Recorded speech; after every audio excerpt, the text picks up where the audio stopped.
നമസ്തേ. രത്നങ്ങളും രത്നവിശേഷങ്ങളുമായി രത്നശാസ്ത്ര ആരംഭിക്കുകയായി.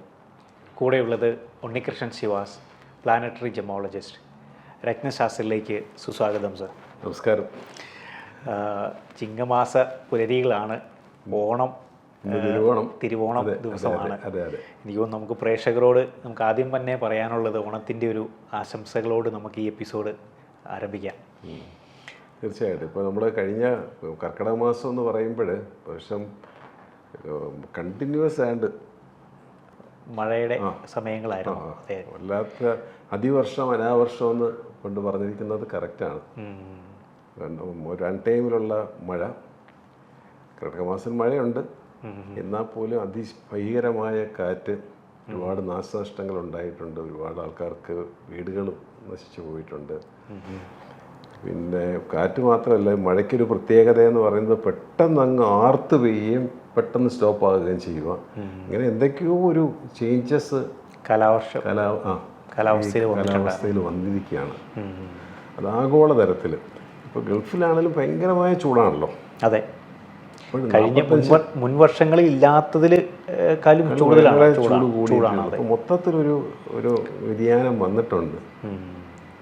പ്രകൃതി എന്തോ രണ്ടും കൽപ്പിച്ച് നിൽക്കുന്ന പോലെ തോന്നുന്നു. യുദ്ധത്തിൻ്റെ അന്തരീക്ഷങ്ങൾ പലയിടത്തും വന്നു, അങ്ങനെ നിൽക്കുന്നു. എന്തായാലും നമുക്കതെല്ലാം മറക്കാം. ഇന്ന് ചിങ്ങപ്പുലരി, പഞ്ഞമാസം എല്ലാം കഴിഞ്ഞിട്ട് ചിങ്ങമാസം, ഓണം, ഒരു വർഷം നമുക്ക് എല്ലാ സമ്പൽ സമൃദ്ധിയും ഐശ്വര്യവും സമാധാനവും, നാട്ടിൽ സമാധാനം, കുട്ടികൾക്ക് അതുപോലെ തന്നെ വളർന്നു വരുന്ന ജനറേഷന് അവർ നല്ല മാർഗത്തിൽ കൂടെ നല്ല ജീവിത രീതി നയിക്കണം. അതാണ് നമുക്ക് ഏറ്റവും ആവശ്യം. വരുന്ന തലമുറയെ ഈ മറ്റ് കരാളഹസ്തങ്ങളിൽ നിന്ന്, ഡ്രഗ്സ് പോലുള്ളതും MDA പോലുള്ള കരാളഹസ്തങ്ങളിൽ നിന്നൊക്കെ രക്ഷിച്ചെടുക്കണം. അത് നമ്മൾ ഓരോരുത്തരും മനസ്സ് വിചാരിക്കണം. നമ്മുടെ കുഞ്ഞുങ്ങളാണ് ഈ നാടിൻ്റെ നട്ടെല്ല്. അതെ. അപ്പോൾ അവർക്കൊക്കെ നല്ല ബുദ്ധി തോന്നുവാനും നല്ല കൂട്ടുകെട്ടുകൾ ഉണ്ടാകുവാനും നല്ല കാര്യങ്ങൾ നടക്കുവാനും എന്നും ഒരു ഓണം ഉണ്ടാകട്ടെ എന്ന് ഞാൻ ഇപ്പോൾ പ്രത്യേകിച്ച് പ്രേക്ഷകരോടുമൊക്കെ നല്ല ഒരു ഓണാശംസ നേരുന്നു. നമസ്കാരം. എനിക്ക് തോന്നുന്നു അതുതന്നെയാണ് നമുക്ക് മുമ്പോട്ടുള്ള കാലഘട്ടങ്ങളിലും വേണ്ടത്. വരുന്ന തലമുറയൊക്കെ നല്ല രീതിയിൽ വന്ന് എന്നും സന്തോഷവും സമാധാനവും ഒക്കെ പുലരുന്ന പൊൻപുലരികളാകട്ടെ ഇനിയുള്ള നാളുകളും നമ്മൾ ആശംസിക്കാം. ഒരുപാട് യങ്സ്റ്റേഴ്സ് വന്ന് പെട്ടുപോയിട്ടുള്ള ഒരു കാലഘട്ടമാണ്. കഴിഞ്ഞ 1-2 വർഷമായിട്ട് നമ്മൾ വായിക്കുന്ന വാർത്തകളും എല്ലാം നമുക്ക് പേപ്പർ തന്നെ വായിക്കാനായിട്ട് ഒരു താല്പര്യമില്ലാത്തൊരു സ്ഥിതിയിലേക്ക് വന്നു. കുഞ്ഞുങ്ങൾ ഗൾഫിലൊക്കെയുള്ള കുഞ്ഞുങ്ങൾ അവർ കുട്ടികളെ മാറ്റി നിർത്തി പഠിപ്പിക്കാനൊക്കെ മാനസികമായിട്ട് അവർക്ക് ഒരു പേടിയുള്ള പിരിമുറുക്കം കൂടുതൽ. കുട്ടികളെ ഓർത്ത് പിരിമുറുക്കം. നമ്മുടെ ഒന്നും കാലഘട്ടത്തിൽ നമ്മുടെ അച്ഛനമ്മമാരൊന്നും നമ്മളെ ഓർത്ത് അത്രയും വിഷമിച്ചിട്ടില്ല. അവർ പഠിക്കുന്നു, പോകുന്നു, വരുന്നു, ചുരുങ്ങി. നല്ല ഇതിപ്പം നമ്മൾ കുട്ടികൾ രാവിലെ പോയി കഴിഞ്ഞാൽ, പ്രത്യേകിച്ച് പെൺകുട്ടികളൊക്കെ രാവിലെ പോയിട്ട് സ്കൂളിലും കോളേജിലും പോയിട്ട് വരുന്ന ആ സമയം വരെയും അമ്മമാരുടെ നെഞ്ച് പിടയ്ക്കുന്ന കാഴ്ചയാണ് കാണുന്നത്. അത് 8ാം ക്ലാസ് മുതൽ 9, 10, 15 പഠിക്കുന്ന കുട്ടികളിലുമൊക്കെ ഒരുപാട് ഈ പറഞ്ഞ പോലെ ബാഡ് ഇൻഫ്ലുവൻസ് കയറി വന്നിട്ടുണ്ട്. അതിൽ നിന്നൊക്കെ ഈശ്വരൻ അല്ലെങ്കിൽ കാത്ത് രക്ഷിക്കട്ടെ എന്നാണ് ഈ അവസരത്തിൽ പ്രത്യേകം നമുക്ക് പ്രാർത്ഥിക്കാനും പറയുവാനുള്ളത്. നമ്മൾ രത്നശാസ്ത്രയുടെ ഇങ്ങനെ ഓരോ എപ്പിസോഡുകളും നമ്മൾ പിന്തുടരുമ്പം, കടന്നു പോകുമ്പം, നമ്മൾ രത്നങ്ങളെക്കുറിച്ച് മാത്രമല്ല, നമ്മൾ ഇതുപോലെയുള്ള കാര്യങ്ങളും സാമൂഹികമായിട്ടുള്ള കാര്യങ്ങളൊക്കെ നമ്മൾ ചർച്ച ചെയ്യാറും, പലരും നമ്മുടെ മുമ്പിലേക്ക് ഇങ്ങനെയുള്ള പ്രശ്നങ്ങൾ അല്ലെങ്കിൽ ഇങ്ങനെയുള്ള കാര്യങ്ങൾ നമ്മളോട് പറയാറുണ്ട്. അപ്പോൾ നമുക്കും നമ്മുടെ രീതിയിലുള്ള ഒരു അവെയർനെസ് നമ്മളും കൊടുക്കാനായിട്ട് എപ്പിസോഡുകളിൽ നമ്മൾ ശ്രദ്ധിക്കാറുണ്ട്. എനിക്ക് തോന്നുന്നു നമ്മൾ മുമ്പുള്ള എപ്പിസോഡുകളിൽ മെയിനായിട്ടും നമ്മൾ പറഞ്ഞു വന്ന ഒരു കാര്യമായിരുന്നു മനസ്സിൻ്റെ ഒരു ആരോഗ്യം.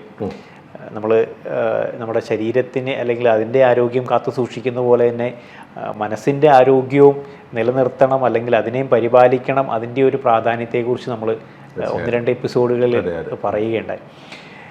പിന്നെ എനിക്ക് തോന്നുന്നു നമ്മൾ പറഞ്ഞു വന്നിരുന്ന ഒരു കാര്യമായിരുന്നു നമ്മൾ ഓരോ ലഗ്നത്തെക്കുറിച്ചും അതുപോലെ തന്നെ രാശികളെക്കുറിച്ചൊക്കെ നമ്മൾ രാശികളെക്കുറിച്ചിട്ടാണ് ചർച്ച ചെയ്ത് വന്നിരുന്നത്. ജനറൽ ടച്ച് ചെയ്തിരിക്കുന്നു പോകുന്നു.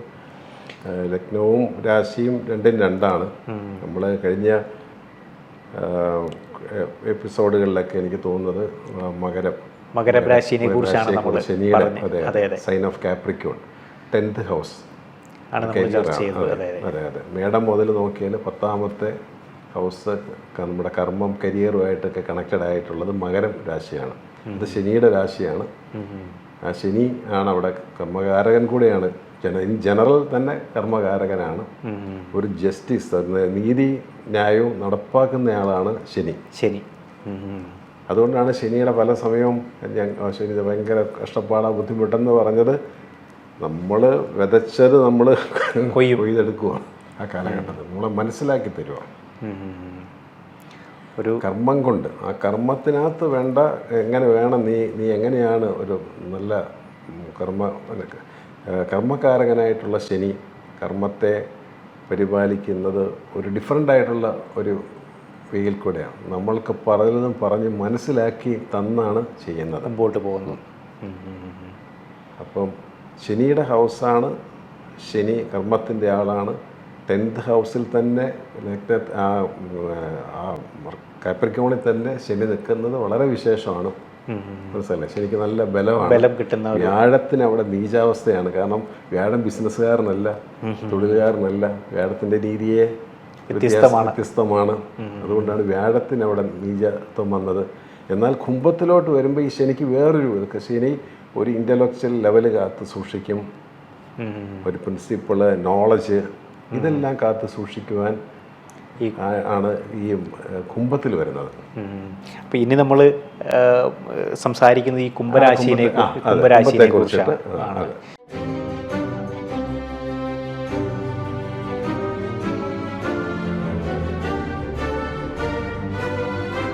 Welcome back to Ratnashastram. നമ്മൾ പറഞ്ഞു വന്നിരുന്നത് കുംഭരാശിയെ കുറിച്ചാണ്. Sign of Aquarius. അതായത് നമ്മുടെ മേടത്തിൽ നിന്ന് 11ാമത്തെ രാശി, വായുരാശി, സ്ഥിരരാശി, ഇതെല്ലാം ആണ് ഈ കുംഭരാശിയുടെ പ്രത്യേകതകൾ. സ്ഥിരരാശിയും കൂടെ. അപ്പോൾ നമുക്ക് ഇതിൻ്റെ ഒരു പുരുഷൻ ഒരു കുടവും തോളിലേറ്റി നിൽക്കുന്നതാണ് ഇതിൻ്റെ സൈന്. ഓക്കെ. ഇപ്പോൾ കുംഭരാശിയെക്കുറിച്ച് പൊതുവെ ജനറലി ആചാര്യന്മാർ പറയുന്നത് വെച്ചാൽ ഇല്ലാത്തതും പെരുപ്പിച്ച് കാണിക്കും. കാരണം കുടത്തി വെള്ളം ഉണ്ടെന്നുള്ള ഒരു ധാരണ ഇല്ല, ഇതിനകത്തൊന്നും ഇല്ലല്ലോ. മനസ്സിലായില്ലേ? അപ്പം തന്നെ തനിക്കില്ലാത്തത് കൂടെ പെരുപ്പിച്ച് കാണിക്കുന്ന ആൾക്കാർ, ഇങ്ങനെയൊക്കെ കുംഭരാശിയിൽ പെടുന്നത് അവരെ പറ്റി ജനറലായിട്ട് പറയുന്നുണ്ട്. ജനറൽ ക്യാരക്ടറിസ്റ്റിക്സാണ്. പക്ഷെ അതിനകത്ത് അങ്ങനെ നമുക്ക് ജനറലായിട്ടൊന്നും ഇപ്പോൾ ഒരു നക്ഷത്രത്തെ വെച്ചിട്ട് നമുക്ക് ഒന്ന് ജനറൽ കുറച്ച് കാര്യങ്ങൾ പറയാന്നുള്ളതല്ലാതെ ബാക്കി വരുന്ന കാര്യങ്ങളെല്ലാം ഇണങ്ങി നല്ലൊരു കുംഭരാശിക്കാരന് നല്ല പോസിറ്റീവായിട്ടുള്ള ഇപ്പോൾ ചന്ദ്രനും വ്യാഴവും ശുക്രനും ഒക്കെ വളരെ ഫേവറബിളായിട്ട് നിൽക്കുന്ന ആൾക്ക് അങ്ങനെയൊന്നും കാണത്തില്ല. മനസ്സിലായി. ചൊവ്വായ്ക്ക് നല്ല ബലമുള്ളവർ, അവർക്ക് വല്ല പ്രിൻസിപ്പിളായിട്ട് പോകുന്നവരായിരിക്കും, അല്ലാതെ എപ്പോഴും ഏച്ച് കെട്ടിക്കൊണ്ട് നടക്കുന്നവരായിരിക്കും. പൊതുവെ പറയുന്നത് കുംഭരാശിക്ക് ഇങ്ങനെ ഒരു അപ്പോൾ കുംഭരാശി എന്ന് പറയുമ്പോഴത്തേക്ക് അതിനകത്ത് ഒരുപാട് കാര്യങ്ങളുണ്ട്. സൈൻ ഓഫ് ഇന്നോവേഷൻ, പ്രോഗ്രസ്, ഇതെല്ലാമാണ് ശനിയുടെ അന്നത്തെ ക്യാരക്ടർ. മറ്റേ കാപ്രിക്കോണിൽ അതല്ലായിരുന്നു. ഒരു കർഷക ഒരു ഭയങ്കര എന്ത് വിദ്യയും എന്ത് വിലയും കാണിച്ച് നമ്മളാ കരിയർ മാത്രം ഫോക്കസ് ചെയ്യുന്ന രാശിയാണ് 10th ഹൗസ്. അവിടെയാണ് വ്യാഴത്തിന് നീചാവസ്ഥ വന്നിരിക്കുന്നത്. മനസ്സിലായി. അതേസമയം ശനിയുടെ തന്നെ രാശിയാണ് കുംഭരാശിയിൽ. വ്യാഴത്തിന് കർക്കിടകം പോലെ തന്നെ ബലമുണ്ടെന്നാണ് പറയുന്നത്. കുംഭവ്യാഴത്തിന് ഒരു പ്രത്യേകതയാണ് പറയുന്നത്. ഇവിടെ വ്യാഴം നല്ലൊരു സ്ഥിതിയാണ് അല്ലേ? അതെ.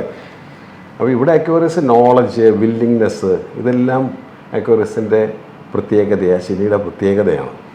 അപ്പോൾ 10ൽ നിന്ന ശനിയല്ല 11ൽ കുംഭത്തിലോട്ട് വരുമ്പോൾ വ്യത്യാസമുണ്ട്. അപ്പോൾ നമ്മൾ ഈ ജൂപ്പിറ്റർ എന്ന് പറയുമ്പോഴത്തെ planet of expansion and wisdom, ഇതാണ് അവിടെ വ്യാഴത്തിൻ്റെ പ്രത്യേകത. അതാണ് മനസ്സിലായ നോളജ്. അപ്പോൾ അതൊക്കെ ഈ ശനിയുടെ ഹൗസിൽ പുള്ളി വളരെ കംഫർട്ടബിൾ ആണ്. ഒരു പെർഫോമൻസ് ഒക്കെ പുറത്തേക്ക് എടുക്കാൻ പറ്റും. പുരോഗമനപരമായ ചിന്താഗതികൾ കൊണ്ടുവരാൻ പറ്റും. പുതിയ ഇന്നോവേഷൻസ് കൊണ്ടുവരാൻ പറ്റും. ഒരു പ്രോഗ്രസീവായിട്ടുള്ള കാര്യങ്ങൾ നടപ്പാക്കാൻ പറ്റും, പബ്ലിക്കിൽ വേണ്ട കാര്യങ്ങൾ ചെയ്യാൻ പറ്റും. മനസ്സിലായില്ലേ? അപ്പോൾ കുംഭം എന്ന് പറഞ്ഞപ്പോൾ അത് പബ്ലിക്കിലേക്കും വരുന്നുണ്ട്. പബ്ലിക്ക് ഗുണപ്രദമായ തരത്തിൽ കാര്യങ്ങൾ നീക്കാൻ ചെയ്യാൻ പറ്റും. അങ്ങനെ കുംഭൻ രാശിക്ക് ഇന്ന പ്രത്യേകതകൾ നന്നായിട്ടുണ്ട്. അത് ശനിയുടെ ആണ്. അതായത് ശനിയുടെ രാശികൾ ഏതൊക്കെയാണെന്ന് ചോദിച്ചാൽ കർക്കിടകവും മകരവും കുംഭവും അവരുടെ സ്വക്ഷേത്രങ്ങളാണ്. മകരത്തിലെയും കുംഭത്തിലെയും പ്രത്യേകതകളാണ് നമ്മൾ മനസ്സിലാക്കുന്നത്. പ്രത്യേകിച്ച് മനസ്സിലായില്ലേ? ഇപ്പം ഈ മകരത്തിലും അതുപോലെ തന്നെ കുംഭത്തിലും ശനിയുടെ ഒരു ഓൺ ഹൗസാണ്, അല്ലെങ്കിൽ ഓൺ ഹൗസസ് ആണ്. പക്ഷെ മകരത്തിൽ നിൽക്കുമ്പോൾ ആളൊരു പക്ക ബിസിനസ്മാൻ ആയിരിക്കും. റിയൽ എസ്റ്റേറ്റ്, ഇരുമ്പ് വ്യാപാരം, സ്പെയർ പാർട്സ്, ഇങ്ങനെ മെറ്റൽസുമായിട്ട് ബന്ധമുള്ളത് കാണാം. എൻജിനീയറിംഗ് സൈഡ് കാണാം, കൺസ്ട്രക്ഷൻ സൈഡ് കാണാം. ഇതെല്ലാം കെട്ടിപ്പടുക്കുന്നതെല്ലാം ശനിയാണ്. ഇതെല്ലാം 10th ഹൗസിൽ കാണുമെങ്കിൽ 11th ഹൗസിൽ നിൽക്കുന്ന ശനി വേറൊരു മുഖമുള്ള ആളാണ്. നല്ലതാണ്. 10ാം ഭാവാധിപൻ 11ൽ നിൽക്കുന്നത് പ്രോഫിറ്റ് ഉണ്ടാക്കും. മനസ്സിലായില്ലേ? അപ്പോൾ മേടലഗ്നം 11ൽ ശനി നിൽക്കുന്നത് വളരെ നല്ല. കാരണം 10ാം ഭാവാധിപൻ 10 കൊണ്ട് കർമ്മം കൊണ്ട് ലാഭം ഉണ്ടാക്കും. ആ ലാഭം പ്രോഗ്രസീവായിട്ടുള്ള കാര്യങ്ങൾക്ക് വേണ്ടി ചിലവാക്കും. ഈ വ്യാഴം കൂടെ ഇവിടെ ഉള്ളത് കൊണ്ടല്ലേ?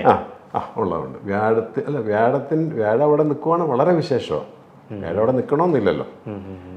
വ്യാഴം ഇങ്ങനെ മൂവ് ചെയ്തുകൊണ്ട് നിൽക്കല്ലോ. അപ്പം അങ്ങനെ ജനിക്കുന്നവരാണെങ്കിൽ ആ വ്യാഴവും ശനിയും കൂടെ അവിടെ നിന്നാൽ അത് വളരെ സവിശേഷതയാണ്. ഇപ്പം ഈ ആൾക്കാർക്ക്, ഈ മകരം അല്ലെങ്കിൽ കുംഭരാശിക്കാർക്ക് ഈ ശനിയുടെ ഒരു പീരീഡ് ഒക്കെ ഉണ്ടല്ലോ, 7.5 ശനി അല്ലെങ്കിൽ ശനിയുടെ ആ ഒരു കാലഘട്ടമൊക്കെ ഇവർക്ക് ജനറലി നല്ലതായിരിക്കും. ജനറലി നന്നായിരിക്കും. പക്ഷേ അത് നമുക്ക് തീർത്ത് ഉറപ്പിച്ചത് നന്നാന്ന് പറയാൻ പറ്റത്തില്ല. കാരണം ആ ശനിയെ മറ്റ് പാപഗ്രഹങ്ങൾ വീക്ഷിക്കുമ്പോൾ ഇതെല്ലാം ക്വാളിറ്റി എല്ലാം പോവുകയാണ് ചെയ്യുന്നത്.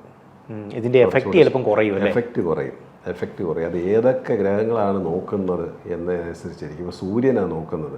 ഇപ്പോൾ നമ്മൾ ഈ പറയുന്ന പോലെ കുംഭത്തിൽ ശനി നിൽക്കുന്നു, സൂര്യൻ നോക്കുന്നു. സൂര്യൻ ചിങ്ങത്ത് നിന്നുകൊണ്ട് കുംഭത്തിലേക്ക് നോക്കുന്നു. അതല്ലെങ്കിലും കുംഭവും അത് 7th 7ലേക്ക് ഇവർക്കെല്ലാം വീക്ഷണമുണ്ട്. അപ്പോൾ എന്താ പറ്റുന്നതെന്ന് വെച്ചാൽ ആ ശനിക്കൊരു പ്രോബ്ലം വരുന്നതെന്ന് വെച്ചാൽ ഈ 7th ഹൗസ് എന്ന് പറയുന്നത് പാർട്ണർ സൈഡാണ്. അവിടെ സൂര്യനും ബലവാനായിട്ട് ഇങ്ങോട്ട് നോക്കുന്നു, ശനിയും ബലവാനായിട്ട് നോക്കുന്നു. ഇത് റിലേഷൻഷിപ്സിനെയും ബിസിനസ്സിനെയും ചിലപ്പോൾ ബാധിക്കാം. പിന്നെ അത് അത്ര നോട്ട് ഈസി. ഇപ്പം സൂര്യൻ നോക്കുന്നില്ല, ചൊവ്വ നോക്കുന്നില്ലെങ്കിൽ ശനി വളരെ ഇപ്പം നമ്മളെ ഒരാൾ പിടിച്ച് കെട്ടിയിട്ടിരിക്കുകയെന്ന് വിചാരിക്കാം. നമ്മൾ നല്ല ആരോഗ്യമുള്ള ഒരാളാണ്. നമ്മളെ പകുതി ഒരു കാല് കെട്ടി അങ്ങ് ഇട്ടിരിക്കുകയെന്ന് വെച്ചു, നമുക്ക് കാര്യങ്ങൾ ചെയ്യാൻ ബുദ്ധിമുട്ടായിരിക്കും. മനസ്സിലായില്ലേ? അവസരം നമ്മുടെ 2 കാല് ഫ്രീ ആണ്, നമുക്ക് ആരോഗ്യമുണ്ട്, നമ്മൾ നല്ലോണം ഫ്രീ ആയിട്ട് കാര്യങ്ങൾ ചെയ്യും എന്ന് പറഞ്ഞതുപോലെ തന്നെ ഈ 11ൽ നിൽക്കുന്ന ശനിയെ സൂര്യനെയോ ചൊവ്വയോ നോക്കുമ്പോൾ ആ സ്മൂത്ത്നെസ് പോയി. കാര്യങ്ങൾ അത്രത്തോളം അങ്ങോട്ട് ഈസിയല്ല. അപ്പോൾ നമ്മൾ 11ൽ ശനി നിൽക്കുന്നുണ്ടല്ലോ, നല്ലതാണല്ലോ എന്ന് പറയുമ്പോൾ ഇല്ല സാറേ പല പ്രശ്നങ്ങളുണ്ടെന്ന് പറയുമ്പോൾ ഈ ശനി ആരെങ്കിലും നോക്കുന്നുണ്ടോ എന്ന് നോക്കിയാൽ മതി, കാര്യം മനസ്സിലാവും. എങ്കിൽ പോലും ആ ശനിയുടെ പെർഫോമൻസ് ഓവറോൾ നമ്മൾ നോക്കുമ്പോൾ കുറേയൊക്കെ നന്നായിരിക്കും. അത് സൂര്യദശ വരുമ്പോഴായിരിക്കും ഈ പ്രോബ്ലം കൂടുതലായിട്ട് പുള്ളിയെ അലട്ടുന്നത്. സൂര്യൻ്റെ ഇൻഫ്ലുവൻസ് ആയിരിക്കും അന്നേരം കൂടുതലും. കാരണം നമ്മളിത് ക്ലാസ് എടുക്കാൻ വരുന്നതല്ല, സ്കൂളിൽ കോളേജിൽ ക്ലാസ് എടുക്കാൻ വരുന്ന പോലെ ശനിയുടെ കാര്യം വ്യാഴദശ കഴിഞ്ഞ് ശനിയിലേക്ക് കടക്കുമ്പോൾ എന്താ സംഭവിക്കുന്നത് പറഞ്ഞാൽ ശനി വന്ന് പറയും, I will be taking care of you for the coming 19 years. You are under my control എന്ന് ശനി പറയും. അപ്പം ആ ശനി എങ്ങനെയാണ് അയാളുടെ പ്ലാനറ്ററി പൊസിഷനിൽ നിൽക്കുന്നത്, അതായിരിക്കും ഹൈലൈറ്റ് ചെയ്ത് നിൽക്കുന്നത്. അത് കഴിയുമ്പോൾ വരുന്ന ശനി കഴിഞ്ഞ ബുധൻ വരുമ്പോൾ ബുധനാണ് പിന്നെ ക്ലാസ് എടുക്കുന്നത് 10-17 വർഷം. അപ്പോൾ ബുധൻ എങ്ങനെയാണ് ചാർട്ട് നിൽക്കുന്നത് അതിനനുസരിച്ച് ബുധൻ്റെ ജനറൽ ക്യാരക്ടറിസ്റ്റിക്സ് ഒക്കെ കാണും. ബുധന് കർമ്മ രംഗത്ത് എവിടെ നിൽക്കുന്നത്, കമ്മ്യൂണിക്കേഷൻ സ്കില്ലൊക്കെ തരുന്ന ആളാണ്. ബുദ്ധിപരമായ കാര്യങ്ങൾ നീക്കങ്ങളൊക്കെ ഉണ്ടാകുന്ന ആ പീരീഡിൽ. ഇപ്പോൾ അതിൻ്റെ ഏത് ദശാകാലം വരുന്നോ ആ ദശാകാലത്ത് ഈ ഗ്രഹങ്ങളുടെ ആ പർട്ടിക്കുലർ ഗ്രഹങ്ങളുടെ ഇൻഫ്ലുവൻസ് കൂടുതലായിരിക്കും. അത് ജനറലി വരും. മനസ്സിലായില്ലേ? അപ്പോൾ നമ്മൾ എപ്പോഴും നമ്മൾ ദശാകാലങ്ങളും ഇമ്പോർട്ടൻ്റ് ആണ്.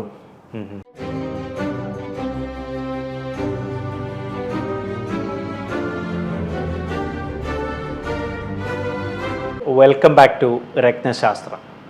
നമ്മൾ കുംഭരാശിനെ കുറിച്ചാണ് നമ്മൾ പറഞ്ഞത്. അവിടെ ശനിയുടെ ഒരു പ്രാധാന്യം, അല്ലെങ്കിൽ ശനി എങ്ങനെയാണ് ആ ഒരു കുംഭരാശിയിൽ പ്രവർത്തിക്കുന്നതെന്നാണ് നമ്മൾ പറഞ്ഞത്. വ്യാഴം കൂടെ വന്നപ്പം അത് പല കാര്യങ്ങളും അൺകൺവെൻഷനലായിട്ട്, അതുപോലെ പുരോഗമനപരമായിട്ടുള്ള കാര്യങ്ങൾ കൊണ്ട് പ്രശ്നങ്ങൾ സോൾവ് ചെയ്ത് പോകത്തക്ക രീതിയിൽ കാര്യങ്ങൾ മാറും.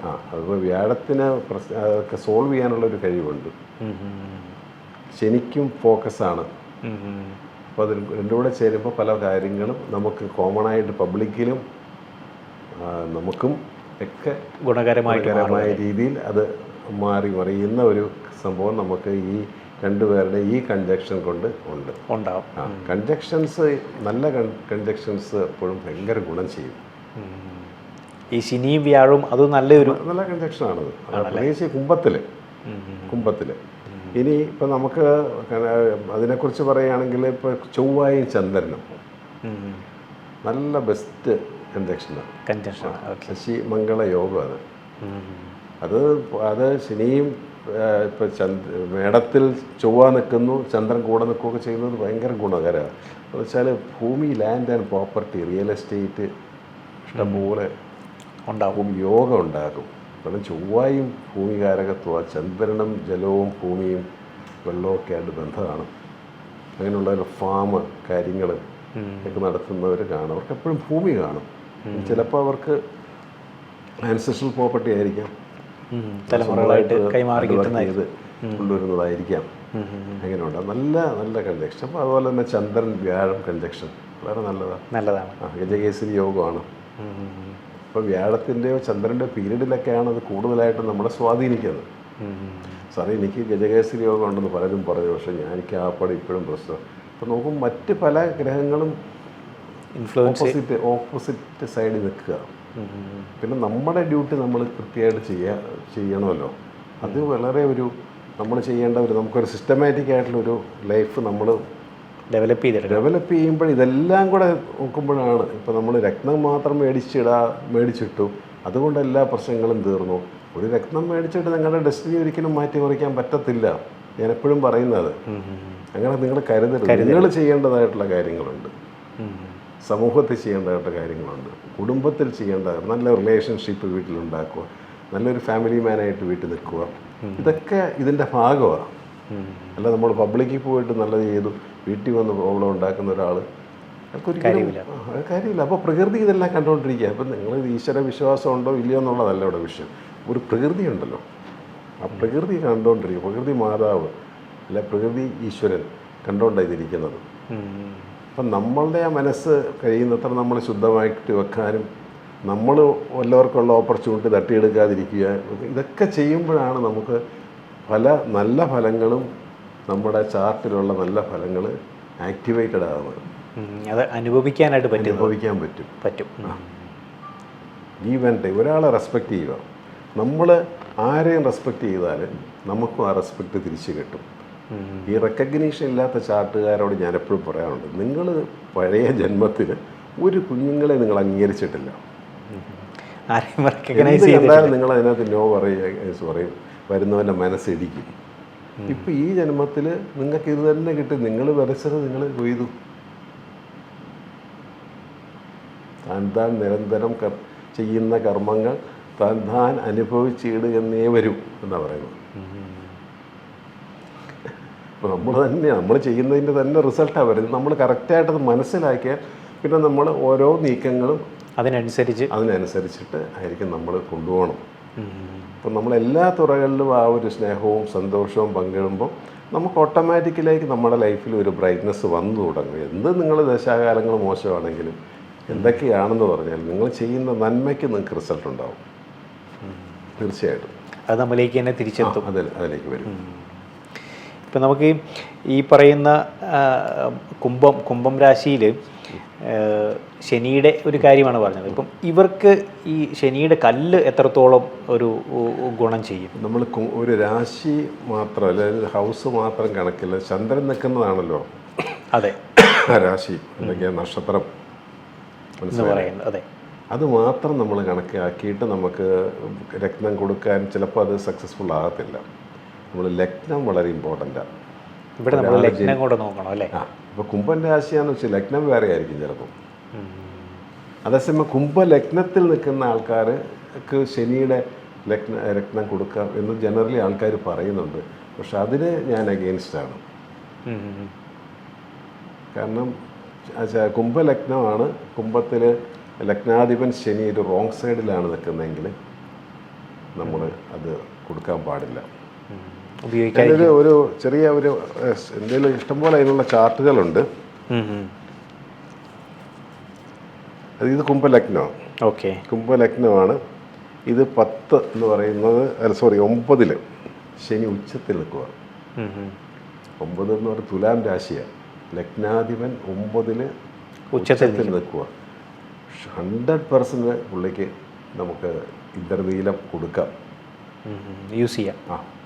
ചിലപ്പോൾ ഇദ്ദേഹം ഒരു ബിസിനസ്സുകാരനായിരിക്കും, വളരെ ഭാഗ്യമുള്ള ലഗ്നാധിപൻ ഭാഗ്യസ്ഥാനത്ത് ഉച്ചത്തിൽ നിന്നാണെന്ന് ഭയങ്കര ഭാഗ്യമുള്ള ആളാണ്. അത് ശനിയാണ് നിൽക്കുന്നത്. ശനി നമ്മൾ ഉദ്ദേശിക്കുന്ന പോലെ ഒരു ശനിയൊക്കെ അയ്യോ ശനി ദശയാണ് എനിക്ക് 7.5 ശനിയാന്നൊക്കെ നമ്മളിങ്ങനെ സിനിമയിലൊക്കെ അയ്യോ അവന് 7.5 ശനിയാണ്. അത് സത്യം പറഞ്ഞാൽ അതത്ര ശരിയായ ഒരു കാര്യമല്ല.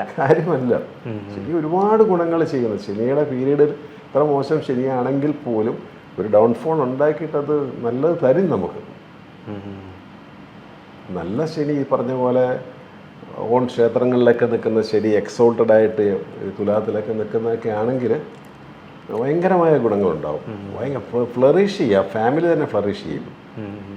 അപ്പോൾ ഇതിനകത്ത് നമുക്ക് ശനിയുടെ ഒരു നല്ലൊരു ഈസിയായിട്ട് കൊടുക്കാം. അതേസമയം അതേ കുംഭലഗ്നം 7 സൂര്യനും ശനിയും ചന്ദ്രനും നിൽക്കുന്നു. ഞാൻ കൊടുക്കാൻ പറ്റില്ല. ഒന്നാമത് സൂര്യനും ശനി കൺജക്ഷൻ തന്നെ നല്ലതല്ല. പിന്നെ നമ്മൾ ഫ്യൂൽ ഒഴിക്കുന്ന പോലെയാണ്. ഇപ്പോൾ ആളി കത്താൻ വേണ്ടി ഉപകരിക്കത്തേ ഉള്ളൂ. ഇനി വീണ്ടും നമ്മൾ ആളി കത്തിക്കും. അപ്പം അങ്ങനെയുള്ളത് ഞാൻ ആ റിസ്ക് നമ്മളൊരു പരീക്ഷണാർത്ഥം നമ്മൾ ഒരു കല്ല് കൊടുക്കുക, കുഴപ്പമില്ലായിരിക്കും ഇദ്ദേഹത്തിന് എന്ന് വിചാരിച്ചിട്ട് കൊടുക്കരുത്. നമുക്ക് കുഴപ്പമുണ്ടെങ്കിൽ മാത്രമേ നമ്മൾ സ്റ്റോൺ കൊടുക്കാൻ പാടില്ല. എനിക്ക് തോന്നുന്നു ഇന്നത്തെ എപ്പിസോഡിൽ നമുക്ക് ധാരാളം വിവരങ്ങളുണ്ടായിരുന്നു. കുംഭരാശിനെക്കുറിച്ചൊക്കെ നമ്മൾ വിശേഷങ്ങൾ പങ്കുവച്ചു. എനിക്കൊന്ന് കൂടുതൽ വിവരങ്ങളും വിശേഷങ്ങളുമായിട്ട് വരുന്ന എപ്പിസോഡിൽ നമുക്ക് കണ്ടുമുട്ടാം. ഇന്നത്തെ എപ്പിസോഡ് നമുക്ക് വൈൻഡപ്പ് ചെയ്യാം. നമസ്കാരം.